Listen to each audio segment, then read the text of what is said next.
Fazenda Santa Clara, Campinas, São Paulo. 12 de agosto de 1882. Isabel, uma mulher cativa de 28 anos de idade, passava o pente no pelo do cavalo Rabi Estrela, inconsciente de que vivia os últimos instantes de tranquilidade em toda a sua vida. 5 dias depois, 6 capatazes estariam mortos, seus corpos esquartejados, decapitados e despedaçados pelas mãos de uma mulher que eles julgavam ser apenas mais uma negra submissa e dócil. Tudo teve início quando eles decidiram dar uma lição no animal de estimação dela. Isabel acariciava com doçura o focinho de Estrela. O cavalo, por sua vez, relinchava suavemente, como se conseguisse pressentir o perigo que se aproximava rapidamente. Esta é a narrativa verdadeira sobre Isabel de Campinas, que se tornou o pesadelo de 6 homens brancos, em uma época na qual uma pessoa escravizada nem podia erguer o olhar para os patrões. Fique até o fim desta história para descobrir de que forma uma única mulher conseguiu transformar sofrimento em uma vingança meticulosa e plena. Campinas, no ano de 1882, era considerada a cidade mais abastada do interior do Brasil. Diariamente, a estrada de ferro paulista transportava milhares de sacas de café, que seguiam para Santos e dali eram despachadas para todos os cantos do planeta. A cidade tinha uma população de 30 mil habitantes, possuía casarões suntuosos e uma riqueza que deixava qualquer europeu admirado. Mas toda essa grandiosidade era sustentada pelo suor de 18 mil pessoas escravizadas, dispersas pelas fazendas da região. A abolição da escravidão estava próxima, faltavam apenas 6 anos, mas, no ambiente rural, a realidade dos cativos era ainda marcada pela brutalidade extrema. A fazenda Santa Clara, comandada pelo coronel Joaquim Ferreira Silva, figurava como uma das maiores propriedades agrícolas da província. Eram 3.000 alqueires de cafezais e 280 pessoas escravizadas trabalhando sem descanso.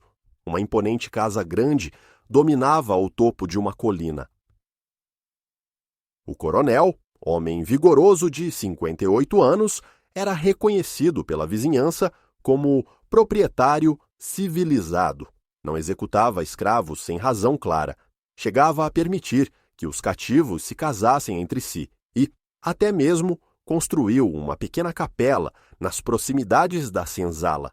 Contudo, quem conhecia a fundo os bastidores daquele lugar sabia que, por trás das aparências civilizadas, havia uma crueldade refinada e sutil. A administração cotidiana da fazenda ficava sob responsabilidade de 6 capatazes contratados, todos brancos e de origem humilde, que tinham na opressão o único caminho para exercer poder.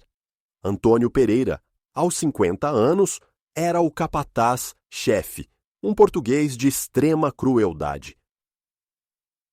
Manuel Souza, de 45 anos, cuidava dos cafezais e era especialista em aplicar castigos. José Carlos, com 40 anos, era responsável pelos cavalos e sentia prazer especial em atormentar pessoas. Francisco Lima, aos 38 anos, dominava o setor de ferramentas, sendo naturalmente agressivo. Pedro Santos, de 35 anos, monitorava os armazéns, conhecido pela brutalidade impiedosa. Roberto Silva, com apenas 32 anos, era o mais novo e notoriamente o mais infame em sadismo. Esses 6 homens tinham domínio total sobre a vida dos cativos, estavam autorizados a bater, torturar e, se assim desejassem, até matar sem prestação de contas. Isabel foi parar na fazenda Santa Clara em 1880, após ser adquirida por 800 mil réis de uma propriedade falida em Itu. Era alta, de porte imponente e possuía uma dignidade natural que incomodava profundamente os brancos à sua volta. Diferente da maioria das outras cativas, sabia ler e escrever, habilidade que aprendera observando as aulas das crianças brancas na antiga fazenda em que trabalhava. Era também exímia com contas e dotada de uma memória admirável. O coronel, notando seu talento, direcionou Isabel para trabalhar na Casa Grande. Ela era muito competente em suas funções, evitava quebrar qualquer objeto e demonstrava um respeito de trato que agradava ao patrão. Mas ninguém esperava que Isabel desenvolvesse uma verdadeira paixão pelos cavalos da fazenda. O coronel era dono de uma coleção de animais árabes importados da Europa, sua paixão de estimação. Ao notar o talento natural de Isabel com cavalos, o fazendeiro passou a permitir que ela ajudasse nos trabalhos do estábulo. Isabel rapidamente aprendeu a tratar dos animais mais valiosos. Em 1881, nasceu por lá um potro baio, a quem o coronel batizou como Estrela, filho de égua árabe, com um garanhão nacional. O animal se destacava desde o nascimento, sendo notável por sua inteligência, docilidade e beleza impressionante. Aprendia comandos novos facilmente, respondendo apenas ao tom da voz. O coronel incumbiu Isabel do cuidado exclusivo do animal. Durante meses, Isabel alimentou, escovou e ensinou truques à Estrela. Com o passar do tempo, os laços entre ambos foram ficando mais profundos, alcançando uma conexão que superava o mero relacionamento entre dona e animal. Para Isabel, Estrela era seu único ponto de alegria em uma existência marcada por trabalho forçado e humilhação. O cavalo reconhecia sua presença, mesmo de longe, e somente ela conseguia acalmá-lo. Era como se compreendesse a tristeza da dona. Nos poucos momentos de tempo livre, Isabel procurava o estábulo para conversar com Estrela, e o animal encostava a cabeça em seu peito, demonstrando um afeto quase humano. Tia Benedita, uma escrava idosa que trabalhava na cozinha, vivia dizendo: "Esse cavalo te tem mais carinho do que muito cristão por aí." A relação entre Isabel e Estrela rapidamente passou a incomodar os 6 capatazes. Eles se sentiam ofendidos ao testemunhar uma mulher escravizada, tratando um animal de raça como igual, ferindo suas convicções mais arraigadas. Antônio Pereira resmungava: "Negra se metendo a criar intimidade com um cavalo de patrão, isso não vai dar coisa boa." Manuel Souza era mais direto. Escravo que pega apego com coisa dos outros acaba ficando atrevido. Alguém precisa lembrar a ela qual é o seu lugar. Mesmo assim, enquanto o coronel aprovasse a ligação, ninguém ousava tocar em Isabel. No dia 10 de agosto, o coronel recebeu um telegrama urgente vindo de Santos, informando sobre problemas de embarque no carregamento de café, que pediam sua presença imediata no porto. Reuniu os capatazes no alpendre da Casa Grande. "Ficarei fora por uma semana. Quero toda a fazenda funcionando como de costume quando eu voltar. E nada de facilitar para os escravos." Isabel escutou tudo pela janela. Sabia, por experiência, que nas ausências do patrão, os capatazes se tornavam ainda mais violentos. Com a viagem do coronel, os 6 se sentiram à vontade para agir conforme suas vontades. Aumentaram as horas de trabalho dos cativos, diminuíram ainda mais a alimentação, inventando novos castigos por qualquer motivo banal. Isabel continuava se dedicando à Casa Grande e cuidando de Estrela, mas o clima de ameaça era palpável. O olhar dos capatazes sobre ela agora carregava uma malícia difícil de decifrar. No segundo dia da viagem do coronel, Manuel Souza soltou um comentário que acendeu o alerta máximo em Isabel. "Quando o patrão voltar, algumas coisas por aqui vão mudar." Certos indivíduos vão aprender exatamente onde é o seu lugar. Na manhã do dia 12 de agosto, Isabel acordou com uma sensação horrível, um pressentimento de tragédia. O clima estava abafado, o céu carregado de nuvens pesadas, e até os pássaros pareciam inquietos demais. Seguiu sua rotina e foi cuidar de Estrela, que também se mostrava agitado, caminhando nervoso no interior da baia, como se farejasse o perigo. Enquanto tentava acalmar o animal, avistou os 6 capatazes marchando em direção ao estábulo, cada um deles armado com chicotes, cordas e barras de ferro. Antônio Pereira falou com tom ameaçador: Isabel, sai daí de dentro. Hoje você vai receber uma lição daquelas que não se esquece mais. O sangue de Isabel gelou nas veias. Ela compreendeu imediatamente que eles estavam armando algo terrível contra ela e contra a Estrela. O que vocês querem? Perguntou, tentando ganhar tempo para pensar. Você vai ver, respondeu Manuel com uma expressão perversa. Vai assistir e nunca mais vai esquecer disso. Naquele momento, Isabel estava prestes a testemunhar uma crueldade tamanha que despertar nela uma sede de vingança absolutamente inédita em toda a história do interior paulista.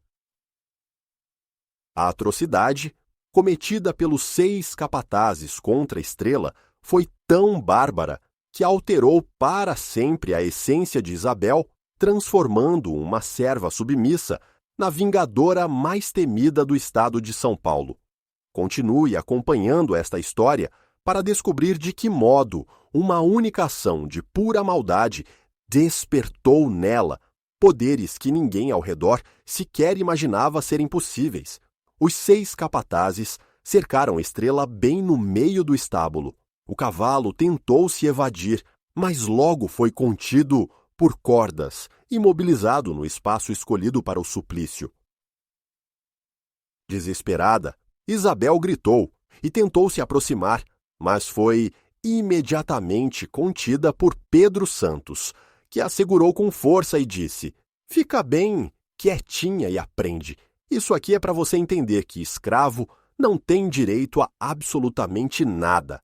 Antônio Pereira foi o primeiro a desferir um golpe com o chicote, abrindo um corte profundo e sangrento no pescoço de Estrela. O cavalo relinchou em agonia. Os outros 5 homens riam, como se presenciassem uma cena divertida. Durante 2 horas ininterruptas, aqueles 6 demônios dedicaram-se a torturar Estrela na frente de Isabel. Foram chicotadas cruéis, pontapés violentos na barriga, queimaduras provocadas pelo ferro em brasa. O animal jorrava sangue por inúmeros ferimentos, mas os agressores não mostravam compaixão. Quanto mais Estrela sofria, mais alto Isabel gritava, e quanto mais ela expressava o desespero, mais divertidos eles ficavam.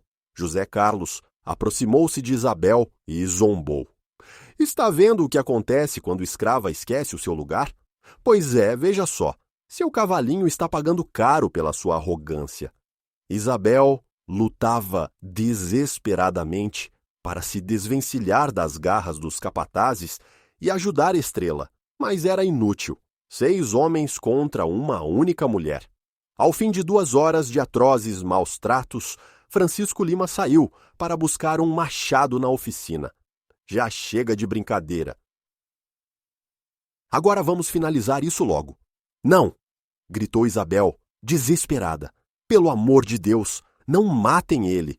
Eu faço qualquer coisa. Tarde demais, negra, disse Roberto Silva friamente. A lição precisa ser completa. Com 4 machadadas brutais, Francisco decepa as 4 pernas de Estrela. O cavalo, vítima de bárbara crueldade, teve morte instantânea, afogado no próprio sangue. Isabel permaneceu absolutamente em silêncio, paralisada, encarando o corpo dilacerado de Estrela. Os capatazes esperavam que ela desabasse, chorasse, desmaiasse, implorasse, mas Isabel não fez nada disso. Ficou de pé, estática, com uma expressão no rosto que nenhum deles. Ninguém conseguiu captar de imediato o que se passava. Era como se uma parte essencial de Isabel tivesse expirado juntamente com a vida de Estrela, mas no exato local do vazio surgisse algo novo, feroz e ameaçador. Isabel se ajoelhou junto ao corpo inerte do cavalo, pousando a mão com delicadeza e ternura sobre a cabeça do animal. Os capatazes, observando de longe, acreditaram que aquele gesto era uma simples despedida. Mal imaginavam eles que, naquele instante silencioso, Isabel pronunciava uma promessa que definiria para sempre o destino dos 6 homens. Juro pela sua alma que todos vão pagar, um por um, do mesmo jeito que fizeram contigo. Murmurou essas palavras tão baixinho que ninguém foi capaz de escutá-las, mas nelas havia uma força e uma resolução que alterariam drasticamente todos os rumos dali em diante. Daquele ponto em diante, Isabel parecia outra pessoa. Sua personalidade foi tomada por uma frieza desconhecida. Calou-se, deixou de sorrir e apagou qualquer traço de emoção de seu rosto. Realizava o trabalho diário com eficiência mecânica, cumpria ordens quase no automático, mas algo mudara em sua expressão. Havia um brilho diferente e ameaçador nos olhos que perturbava os mais atentos. Tia Benedita, percebendo a mudança, tentou dialogar. Filha, sei que o seu coração está em dor, mas se apegar ao ódio só faz piorar o sofrimento. Isabel, porém, respondeu num tom cortante e distante. Não estou sofrendo, tia. Estou aprendendo. Enquanto o luto se misturava à sede de justiça por 3 dias completos, Isabel pôs-se a observar cada capataz com atenção de predadora.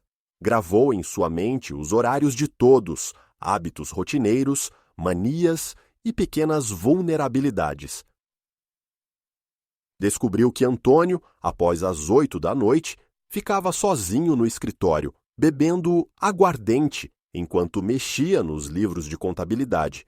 Soube que Manuel fazia a ronda solitária pelos cafezais antes mesmo do dia nascer. José Carlos preferia dormir na oficina para proteger as ferramentas. Francisco tinha o velho costume de ir pescar, sempre sozinho no açude, aos domingos. Pedro era visto toda quinta-feira indo à cidade encontrar prostitutas. Já Roberto tinha por hábito montar guarda sozinho no porto, geralmente nas tardes de domingo.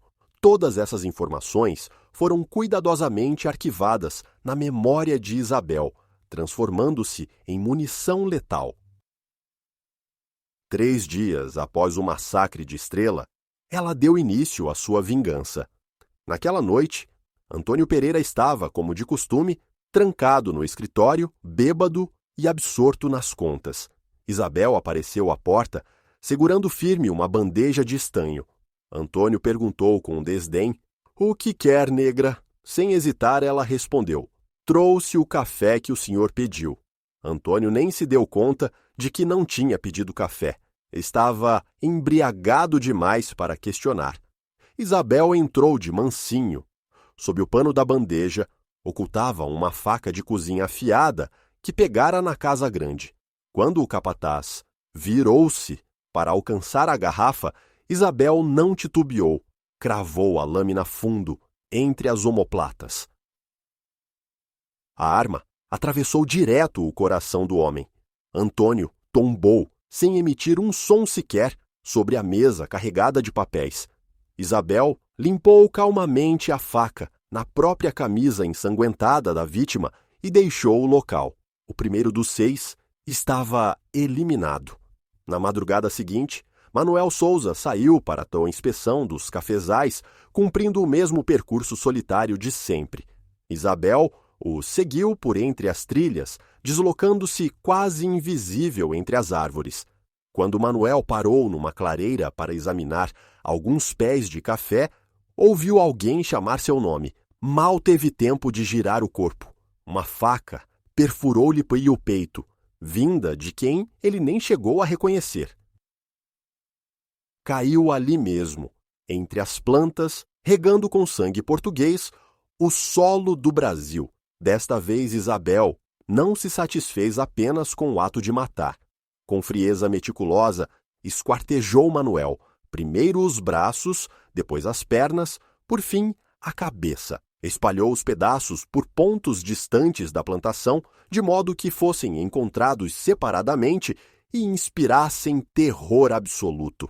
Isabel havia sentido o gosto do sangue e descoberto em si uma aptidão terrível para a vingança. 2 capatazes jaziam mortos, restavam 4, e a jornada estava apenas no princípio. Aqueles que destruíram Estrela desencadearam algo muito mais perigoso do que poderiam sonhar. Se deseja acompanhar como uma mulher, transformou-se no pesadelo de homens armados, siga lendo. Na manhã de 16 de agosto, o horror tomou conta dos capatazes. Acharam Antônio morto dentro do escritório e os restos de Manuel espalhados como macabra mensagem entre os cafezais. José Carlos perdeu o controle do estômago ao se deparar com um braço pendendo de um galho de café. Pedro empalideceu quase até a cor do lençol ao encontrar a cabeça de Manuel jogada numa clareira. Isso não é coincidência, afirmou Francisco Lima, já inquieto. Alguém está nos caçando? Roberto Silva estava em pânico. Mas quem?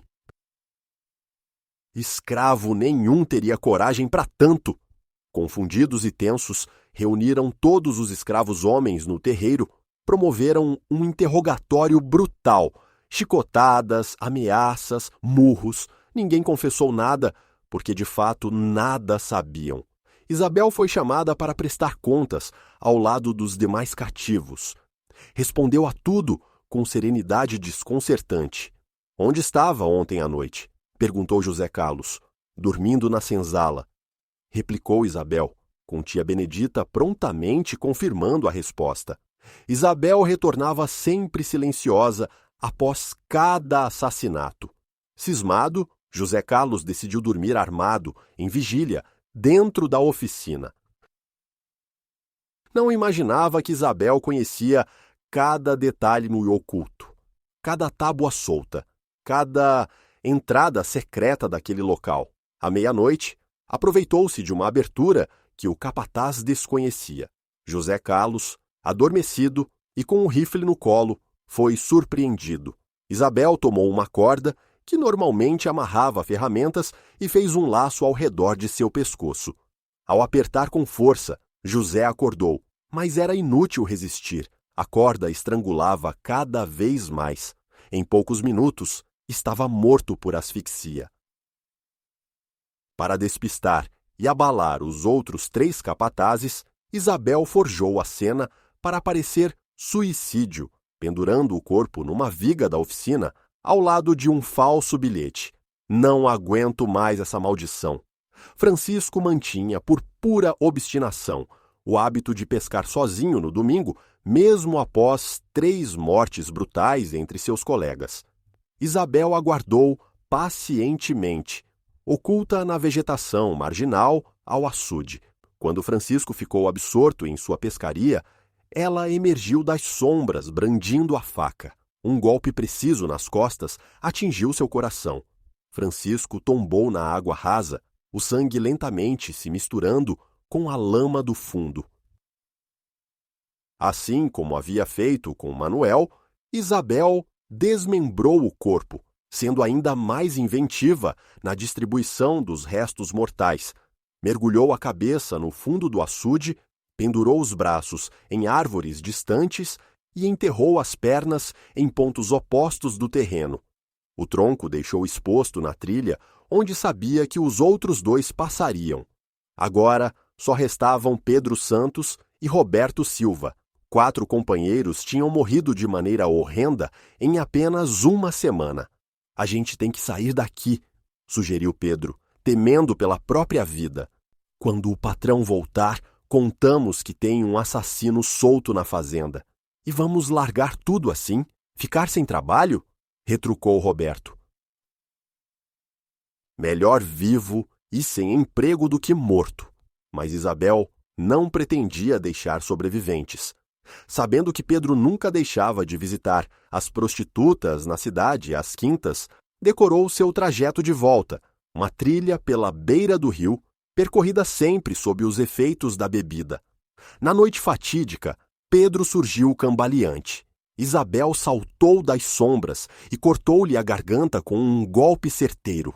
Pedro sucumbiu na trilha, ainda apertando uma garrafa de aguardente. Para aprofundar o terror que abatia Roberto, Isabel eliminou qualquer vestígio de Pedro, cavou uma cova profunda no mato e enterrou o corpo inteiro, para que o último capataz passasse dias procurando sem sequer encontrar um osso.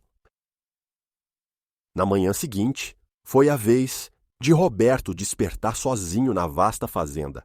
Pedro não voltara da cidade.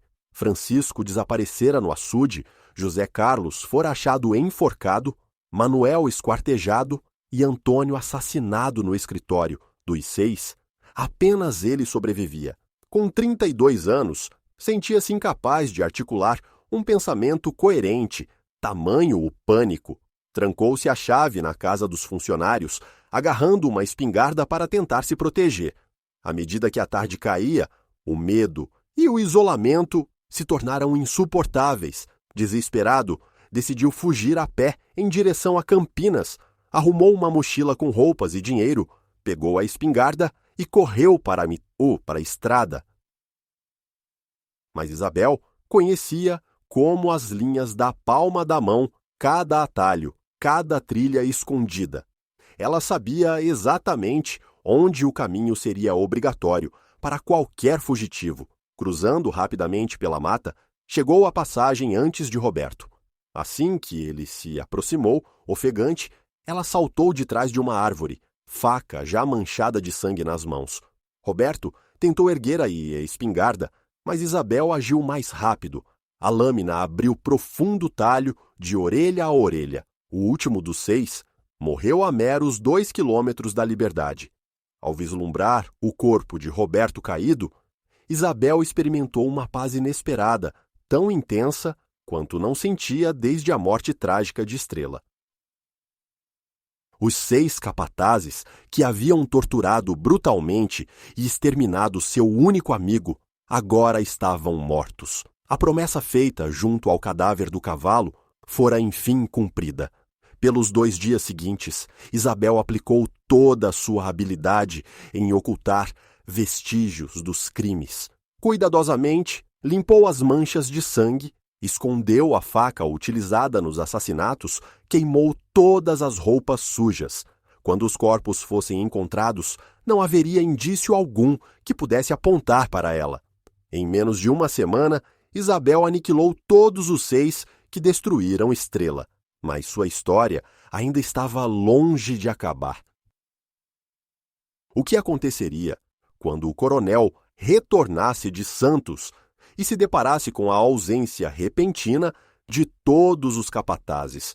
Como explicaria o desaparecimento dos funcionários e qual seria o destino daquela escrava que havia demonstrado ser mais perigosa do que qualquer guerreiro? Siga lendo para saber os próximos passos e o desfecho ardente desta vingança. Durante 2 dias, a fazenda Santa Clara prosseguiu sem comando. Os escravizados mantiveram o trabalho, atentos a cada sombra do futuro. Por força do costume, Isabel retomou sua rotina habitual de cativa doméstica, apesar da atmosfera carregada de tensão que pairava sobre a casa. Dedicava-se à limpeza da casa grande, cuidava das roupas e preparava as refeições como se nada excepcional tivesse ocorrido. No entanto, o olhar dos demais cativos se transformara. Agora encaravam Isabel com um misto de temor e respeito profundo. Pressentiam que uma transformação fundamental se operara nela. Diante desse clima novo, tia Benedita tentou pela última vez romper o silêncio. Aproximou-se com voz cautelosa. Filha, não sei no que você se envolveu, mas todo mundo percebe que você está diferente. Cuidado para não se meter em uma confusão ainda maior. Pela primeira vez desde a morte de Estrela, Isabel esboçou um sorriso sincero. Respondeu, quase em sussurro. Tia Benedita, pela primeira vez na minha vida, consegui resolver um problema de verdade. Na tarde do dia 23 de agosto, o coronel Joaquim retornou da cidade de Santos visivelmente contente, tendo solucionado as pendências relativas ao café e conseguido preços vantajosos. Contudo, assim que pisou na fazenda, sobressaltou-se com o silêncio inexplicável que dominava o local. Estranhou a ausência característica dos gritos dos capatazes, bem como a falta do vai e vem habitual. Isabel, ao ouvir a aproximação da carruagem, surgiu na varanda. — Boa tarde, coronel. Como foi a viagem?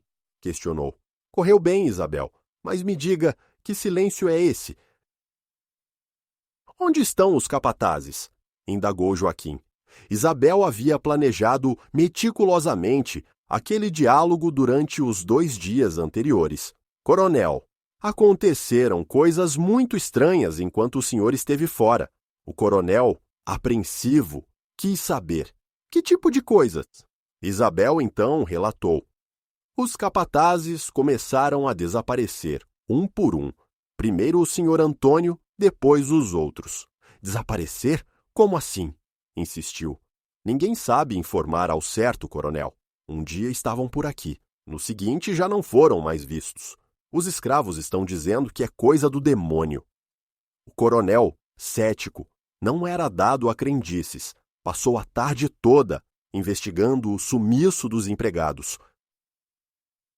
Vasculhou o escritório, onde encontrou manchas de sangue deixadas propositadamente por Isabel. Na oficina, notou evidências de luta. No pátio, identificou pegadas suspeitas.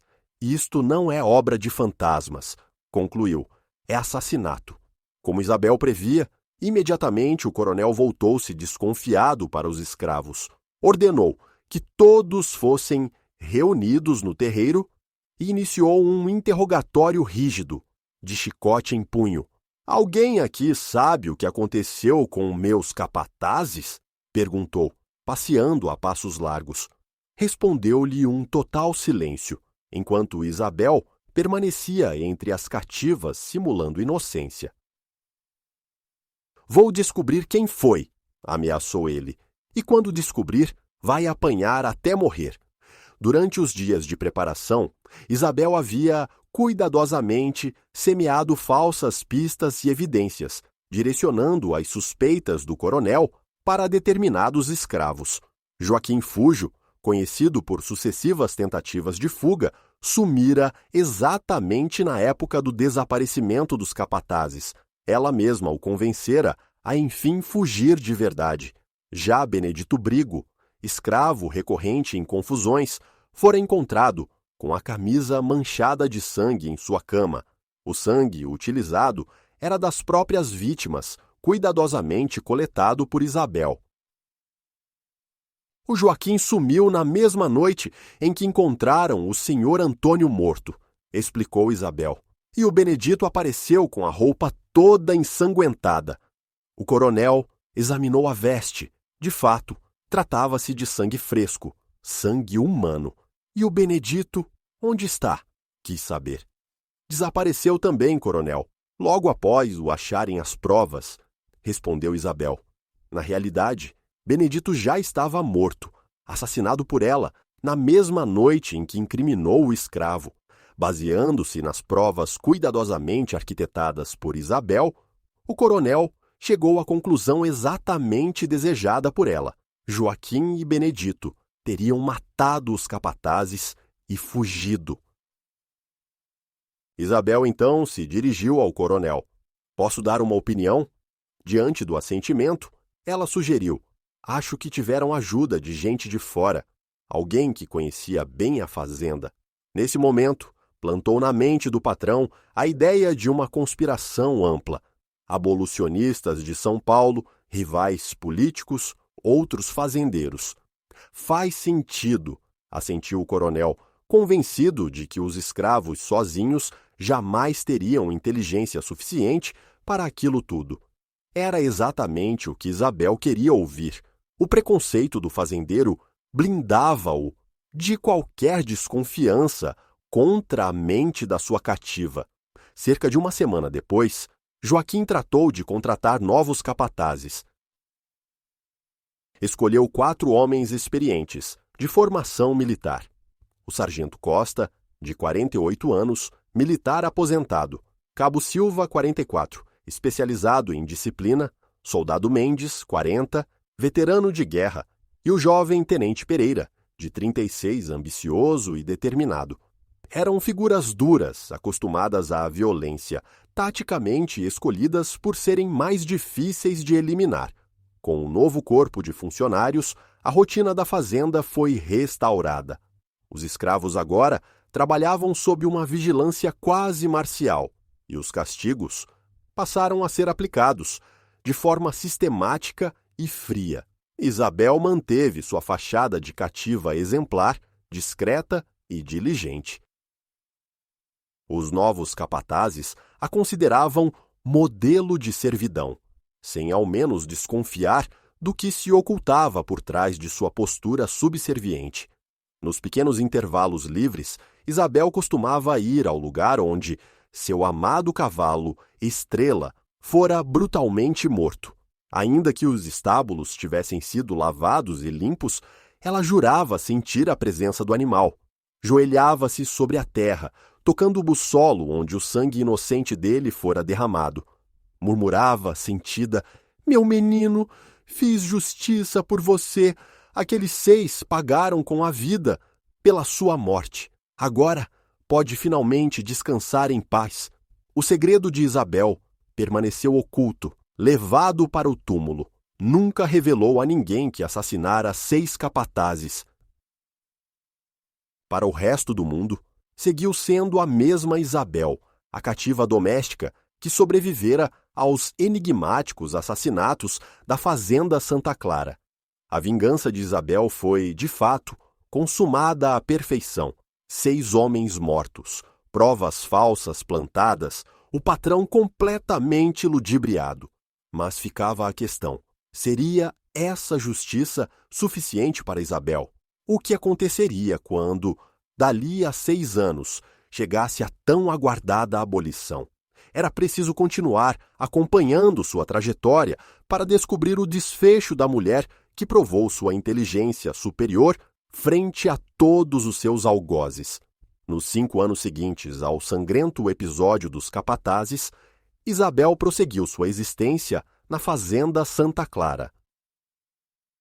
À primeira vista, havia retomado a postura obediente de sempre, mas, no âmago, era uma pessoa transformada. Descobrira dentro de si uma capacidade insuspeitada de ir até o fim, quando provocada, e essa consciência jamais a abandonou.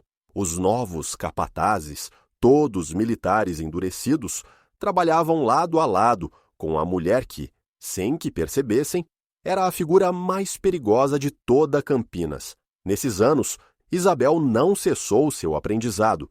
Observava e decorava os hábitos dos novos funcionários, silenciosamente mapeando cada fraqueza.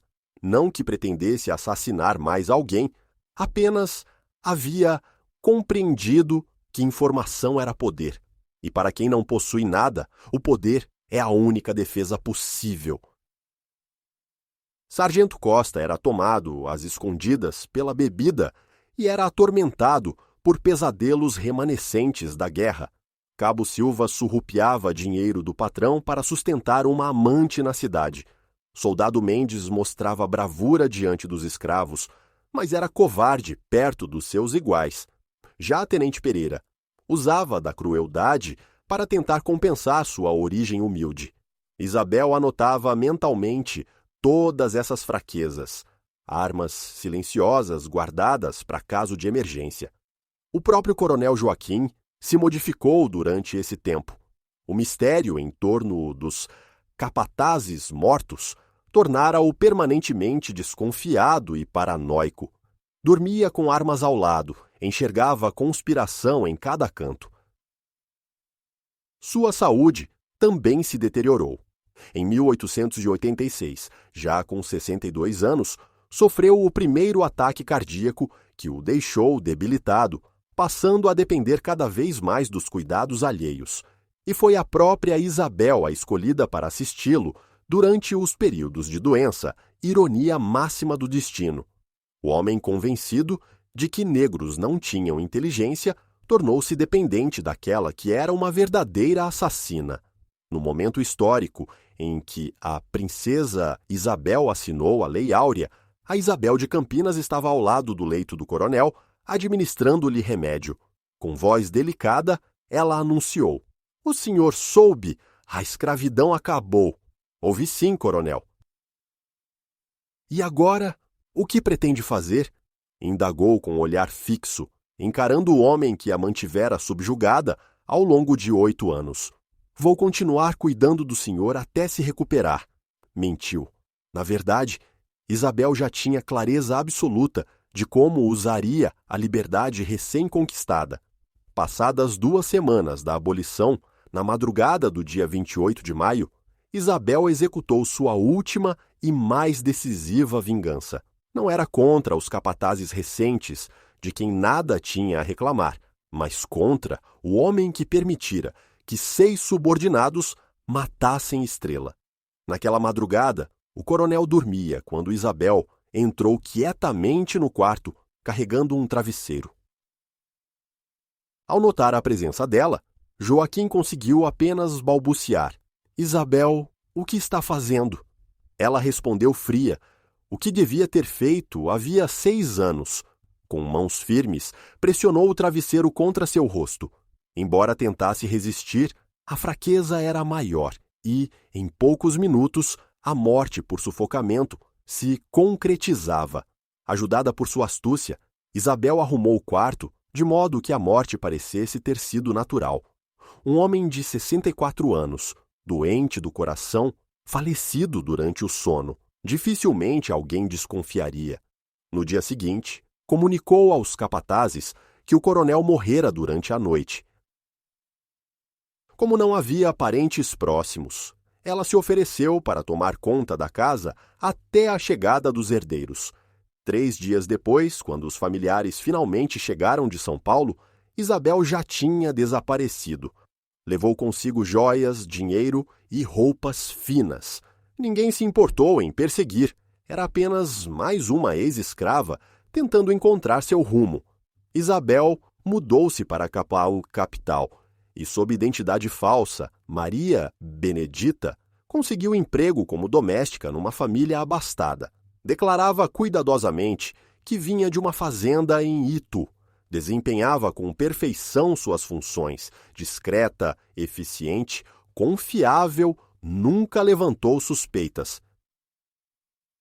Nenhuma alma ali imaginava que aquela mulher reservada carregava o peso de 7 mortes em seu passado silencioso. Com tranquilidade, usando o dinheiro que pegara emprestado do coronel, Isabel adquiriu uma pequena casa no bairro do Bexiga e lá abriu um modesto ateliê de costura. Sem pressa, passou a erguer, pedra por pedra, uma nova existência. Em 1890, o destino colocou em seu caminho Benedito Santos, um homem negro e livre, dono de mãos habilidosas, que ganhava o pão como carpinteiro. Benedito era um sujeito honrado, trabalhador incansável e nunca tentou remexer nas sombras do passado de Isabel. Uniram-se em matrimônio numa cerimônia singela na Igreja do Rosário, sem luxo, apenas cercados de fé. Pela primeira vez, Isabel pôde carregar um sobrenome legítimo, tornando-se Isabel Santos. 2 anos depois, no ano de 1892, nasceu a filha Conceição. 2 anos mais tarde, em 1894, veio ao mundo o filho Antônio. Assim, Isabel conquistava aos poucos o lar e a família com que sonhou toda a vida. Apesar disso, jamais revelou a ninguém sua verdadeira história, nem mesmo ao marido. Para todos que a conheciam, Maria Benedita era apenas uma ex-escrava que, com muita luta, conseguira recomeçar após a abolição. Entretanto, vez ou outra, enquanto costurava sozinha entre linhas e tecidos, suas lembranças se voltavam ao cavalo Estrela e aos 7 homens que ela fizera questão de eliminar. não era o peso do remorso que vinha, mas o orgulho de ter feito justiça em uma época em que um negro não tinha sequer direito ao próprio lamento. O fim de sua trajetória se deu em 1925, quando Isabel morreu tranquila durante o sono, aos 71 anos, cercada de carinho do marido, dos 2 filhos e de 5 netos. No Bexiga, era considerada uma avó respeitada por todos. Seu velório foi repleto de emoção. Centenas de vizinhos e conhecidos foram homenagear Dona Maria Benedita, a costureira generosa que sempre acolheu quem precisava. Ninguém ali desconfiava que estavam diante do adeus a uma das mulheres mais perigosas e letais da história de São Paulo. Ao longo da sua vida, Isabel conquistou não apenas a sonhada liberdade, reconstruiu sua dignidade, formou família, conquistou o respeito da comunidade. Contudo, a saga de sua vingança ultrapassaria em muito a sua morte e continuaria ecoando através das gerações. Siga adiante para descobrir como a lenda de Isabel de Campinas sobreviveu ao tempo até alcançar nossos dias. Mesmo após sua despedida em 1925, os relatos acerca dos crimes misteriosos ocorridos na fazenda Santa Clara persistiram em Campinas. Os habitantes mais antigos ainda se lembravam do desaparecimento dos 6 capatazes, todos sumidos em apenas uma semana, em 1882. Jamais se descobriu o verdadeiro responsável pelos crimes. Com o passar dos anos, a narrativa foi ganhando versões diversas. Em algumas, contavam-se 10 capatazes mortos. Em outras, a fazenda teria sido incendiada. Circulava também, especialmente no Bexiga, a história de uma escrava que teria envenenado toda a família dos fazendeiros. Conceição e Antônio, filhos de Isabel, cresceram ouvindo insinuações vagas e fragmentadas sobre o passado misterioso da mãe, que nunca entrava em detalhes, limitava-se a afirmar que desgraças haviam acontecido naquela fazenda onde ela trabalhou. No ano de 1950, já na maturidade, Antônio concedeu entrevista ao jornal Correio Popular, por ocasião dos 102 anos da abolição. Minha mãe sempre nos dizia que havia trabalhado numa fazenda muito cruel em Campinas. Ela falava que ocorreram tragédias ali, mas nunca explicava direito. Só dizia: quem faz o mal, recebe o mal de volta. E fim de conversa. Durante obras de reforma na antiga sede da Câmara Municipal de Campinas, operários encontraram, esquecida no sótão, uma caixa repleta de documentos do século XIX. Entre esses papéis estava um relatório policial de 1882, desaparecimento de 6 empregados da Fazenda Santa Clara no mês de agosto. O documento vinha assinado pelo delegado Antônio Campos, o professor de História da PUC Campinas, doutor José Silva, analisou o relatório e ficou intrigado com uma anotação final: Isabel Parda Cozinheira, única testemunha dos acontecimentos. Movido pela curiosidade, Dr. José iniciou uma pesquisa minuciosa nos arquivos de Campinas. Nos registros da Igreja do Rosário, localizou o casamento de uma ex-escrava chamada Maria Benedita, com Benedito Santos, celebrado em 1890. A descrição batia com aquela Isabel registrada no relatório: mulher parda, de estatura elevada, com uma cicatriz notável na mão esquerda. Ao consultar o livro de óbitos de 1925, localizou a morte de Maria Benedita dos Santos, costureira, com 71 anos de idade. Doutor José percebeu coincidências inquietantes. Isabel sumira da Fazenda Santa Clara justamente no período dos assassinatos. Maria Benedita aparecera em São Paulo logo após a abolição, já com recursos para adquirir um imóvel e iniciar um pequeno negócio. As idades correspondiam exatamente. As descrições físicas eram idênticas, além do comportamento reservado e da resistência em abordar fatos do passado. Em 1982, quando se completou o centenário dos assassinatos, a Gazeta de Campinas publicou uma matéria especial intitulada O Mistério que Completa 100 Anos.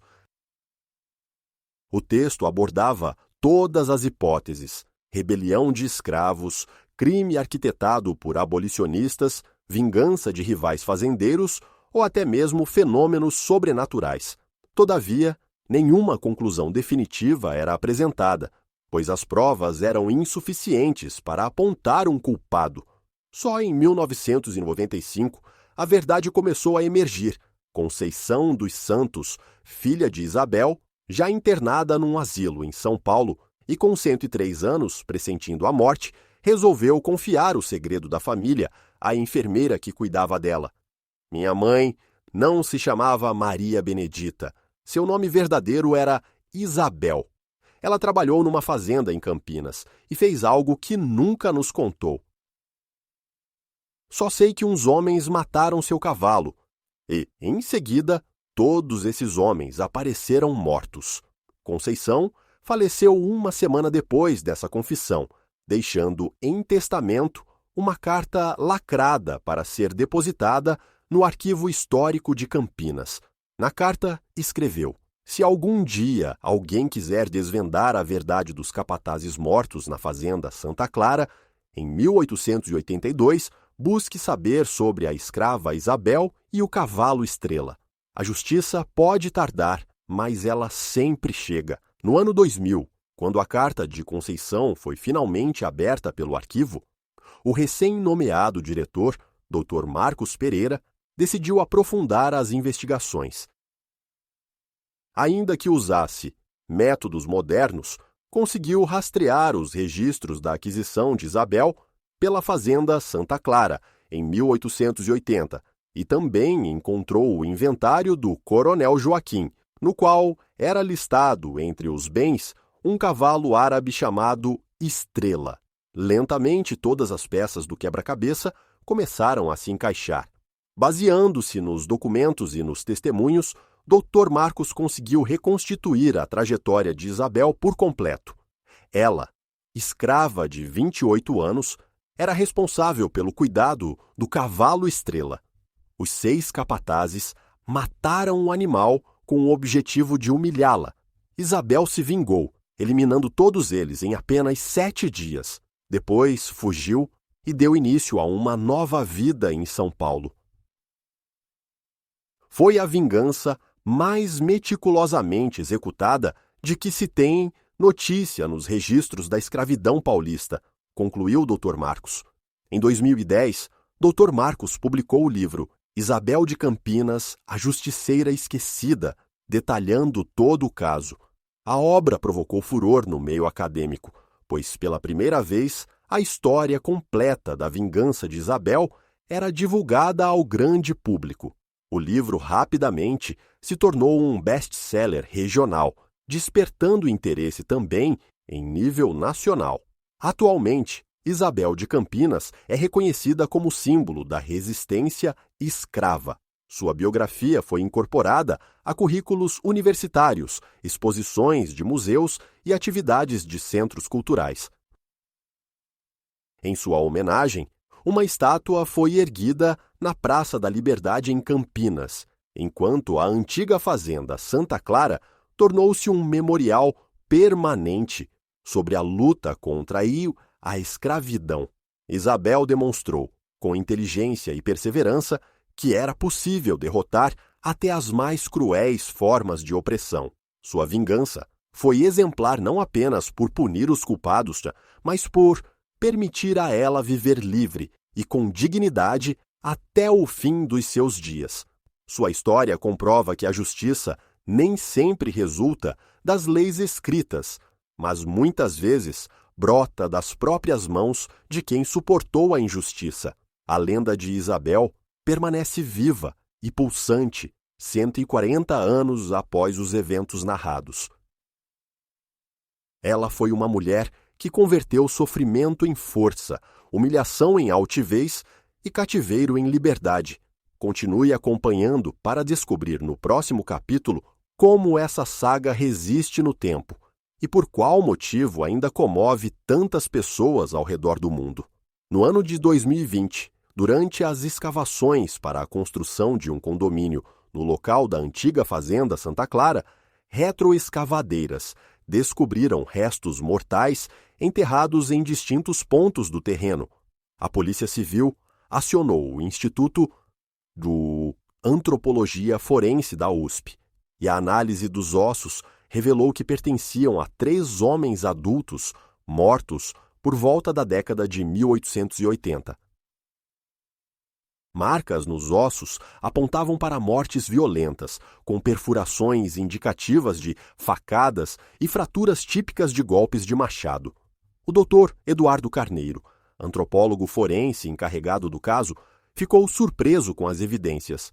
Os ossos mostravam sinais claros de homicídio, com lesões que sugeriam expertise anatômica por parte do agressor. Os golpes foram precisos e fatais. Ainda mais notável, os corpos haviam sido esquartejados com tal habilidade que evidenciava conhecimento profissional. Quem perpetrara os crimes sabia exatamente onde cortar. Essa revelação veio confirmar, agora em bases científicas, parte do que se narrava sobre a história de Isabel. A saga ganhou dimensão internacional. Universidades norte-americanas passaram a incluir o episódio nos estudos sobre resistência escrava nas Américas, destacando o artigo do Dr. James Morrison, de Harvard, que comparou Isabel a Nat Turner e outros nomes célebres em rebeliões escravas. Isabel representa uma forma única de resistência individual, articulada e exitosa, um dos raros exemplos de uma escrava que obteve castigo pleno dos opressores e ainda reconstruiu uma nova vida em liberdade. A história de Isabel nos deixa lições valiosas até hoje. Ela prova que a inteligência pode superar a brutalidade. Isabel. Ela acabou com a vida de 6 homens fortemente armados, utilizando somente sua astúcia, estratégias inteligentes e profundo conhecimento do ambiente ao seu redor. A justiça, como revela sua trajetória, muitas vezes não está inscrita nas leis. Quando o aparato legal falha, cabe a indivíduos obstinados tomarem as rédeas da situação e corrigirem os erros com as próprias mãos. Os oprimidos não são simples espectadores de sua própria dor. Mesmo subjugados pela escravidão, ainda conservam força interior para resistir e superar a opressão. A vingança, em certas circunstâncias, surge como um impulso de liberdade. Isabel não apenas fez com que os responsáveis respondessem por seus atos. Ela obteve uma libertação psicológica que lhe permitiu trilhar um caminho digno. Ainda que inúmeras pesquisas tenham sido realizadas, partes do enigma em torno de Isabel continuam obscurecidas. Não se sabe exatamente como ela foi capaz de assassinar 6 homens e sair ilesa, sem ser flagrada. Mistérios pairam sobre onde teria aprendido métodos de eliminação tão precisos e eficientes, ou ainda se, de alguma maneira, contou com o apoio de outros escravizados. Esses segredos apenas aumentam o magnetismo que cerca a figura da justiceira de Campinas. Mesmo após 140 anos, a história de Isabel segue tocando e inspirando pessoas dos mais distantes pontos do planeta. Sua jornada comprova que não existe cadeia de opressão inquebrável diante da vontade humana determinada. Vítimas de violência do sexo feminino encontram inspiração na coragem dela. Militantes dos direitos humanos evocam seu exemplo. Indivíduos submetidos a situações profundamente injustas buscam força no exemplo da vingança meticulosamente orquestrada por Isabel. Ela ultrapassou os limites de sua época e transformou-se em símbolo de luta universal. Falando não só por si, mas por todos que já foram humilhados e decidiram não se curvar, que vivenciaram sofrimento, mas não abandonaram a esperança, que tiveram sua liberdade tolhida porém, descobriram caminhos para reagir. Sua biografia é narrada em mais de 20 países, com traduções para idiomas como inglês, francês, espanhol e até mesmo japonês. Seu caso tornou-se referência em universidades espalhadas pelo mundo, figurando como paradigma da resistência individual que alcança êxito. Porém, além da lenda, existiu a mulher real, de carne e osso, que chorou ao ver Estrela morrer, que arquitetou sua vingança com frieza e, sem hesitação, executou os 6 algozes, que depois conseguiu construir um lar repleto de afeto e desfrutou, enfim, uma vida em tranquilidade. É exatamente essa complexidade tipicamente humana que faz sua história ressoar de forma tão instigante. Isabel não era santa, tampouco um símbolo do mal. Era um ser humano pleno, apto ao amor e ao ódio, à ternura e à violência, à compaixão e à sede de retaliação. No ano de 2025, ultrapassados 3 anos desde o centenário de sua morte, Isabel permanece mais viva do que nunca no imaginário coletivo do povo brasileiro. Escolas promovem visitas de estudantes ao memorial erguido em sua homenagem. Turistas de diversas partes do globo chegam a Campinas para conhecer de perto o percurso da justiceira. Autores persistem em criar narrativas e obras baseadas em sua jornada. A cada ano, descobertas de novos documentos trazem mais luz à trama, confirmando com detalhes inéditos os feitos ligados à sua vingança. Geração após geração, redescobre a potência de sua trajetória. De certa maneira, Isabel realizou aquilo que pouquíssimos seres humanos conquistam: a imortalidade proporcionada pela memória coletiva. Seus ossos já viraram pó, mas seu nome persiste indelével. Seu enredo continua comovendo, inspirando e moldando novas vidas ao longo do tempo. Ela faleceu sob o nome de Maria Benedita, uma costureira admirada pela comunidade do Bexiga, mas renasceu para a eternidade como Isabel de Campinas, a justiceira que jamais será banida da lembrança. Sua saga demonstrou que o amor mais profundo pode, em circunstâncias extremas, metamorfosear-se em ódio, que a humilhação pode ser transformada em dignidade, que a escravidão brutal pode, com coragem, se converter em liberdade. Trata-se de um percurso que atravessou gerações, alcançando nosso tempo carregado de bravura e perseverança. Se a história desta mulher tocou o seu coração, repasse-a para que mais pessoas tenham a oportunidade de conhecer a força extraordinária de alguém que converteu sofrimento e perda na vingança mais precisa e libertadora de que se tem notícia. A saga de Isabel de Campinas é muito mais do que um retrato de revanche. Funciona como um espelho, nos forçando a encarar dilemas que ainda inquietam a sociedade, mesmo depois de 1,5 século. Primeiramente, Isabel nos faz refletir sobre o sentido da dignidade humana. Embora tenha sido escravizada, nunca admitiu que a tratassem como objeto. Quando destruíram o que ela tinha de mais precioso, Estrela, ela combateu com toda a sua veemência. Quantos de nós, nos dias de hoje, não abaixamos a cabeça diante de humilhações ocorridas no ambiente de trabalho, na família ou na sociedade? Isabel nos recorda que dignidade é algo irrenunciável. Ela demonstrou ainda que a inteligência e a sagacidade superam a força física bruta. 6 homens armados, treinados na arte da violência, sucumbiram diante de uma mulher que empregou apenas sua perspicácia e domínio sobre o ambiente. Isabel estudou os adversários, mapeou suas vulnerabilidades, percebeu a hora adequada de agir e colocou em prática um plano impecável.